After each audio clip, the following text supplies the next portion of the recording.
வணக்கம் ஐயா. இன்னைக்கு நாடி சுத்தி பிராணாயமா எப்படி பண்றதுன்னு எங்களுக்காக சொல்லுங்க ஐயா. நமச்சிவாய். வணக்கம்மா.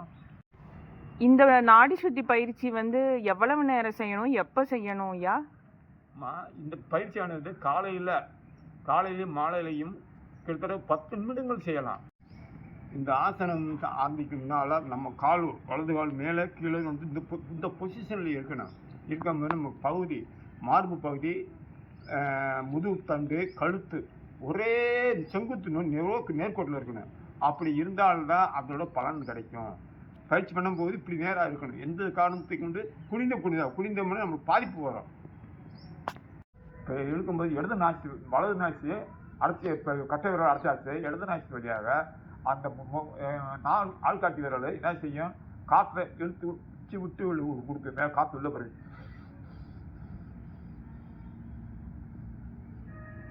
அதே மாதிரி வலது நாசி வெப்பத்தை காற்று வெளியே வரும்.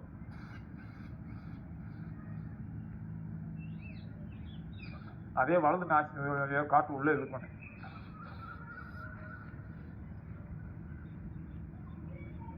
அதே இடது நாசி வழியாக காற்றை வெளியிடணும்.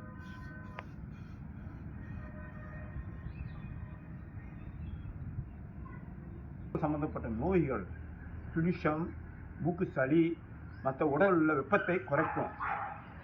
இதுடைய தன்மை இதுதான். நம்ம நரம்பு, எல்லா நாடி நரம்பு ரத்தத்தோட குறைந்து எல்லா சர்க்குலேஷன் நடக்கும்.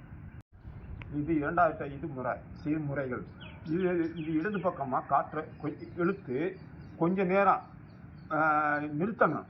ஒரு 5 செகண்டு இல்லை 7 செகண்டு 10 செகண்ட் நிப்பாட்டி வலது பக்கமாக அந்த காற்றை விடணும். இப்போ பழையபடி வலது பக்கமாக காற்றை இழுத்து அங்கே கொஞ்சம் நிப்பாட்டி அப்படி பழையபடி இடது பக்கம் விடணும். இப்படி செய்ய பலன் பாருங்கள். நான் செய்ய பாருங்கள்.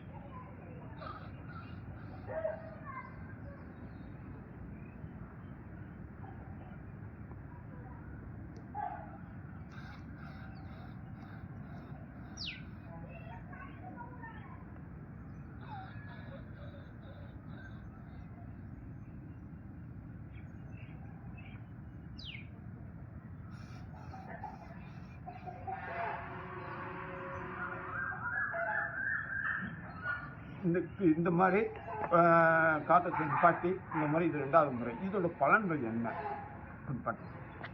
காய்ச்சலாக இருந்தால் அந்த காய்ச்சலுடைய வெப்பத்தை குறைக்கும், முற்றிலும் குணமாகும். இது 2வது தன்னுடைய பலன்கள். இந்த டைப் 3ல நம்ம நாசி துவாரம் வழியாக காற்றை முழுமை இழுக்கணும். அதே நிப்பாட்டாமல் அங்கே உடனே திருப்பி அனுப்பணும். இப்படி செய்யணும். அப்படி சொல்கிறேன் பாருங்க.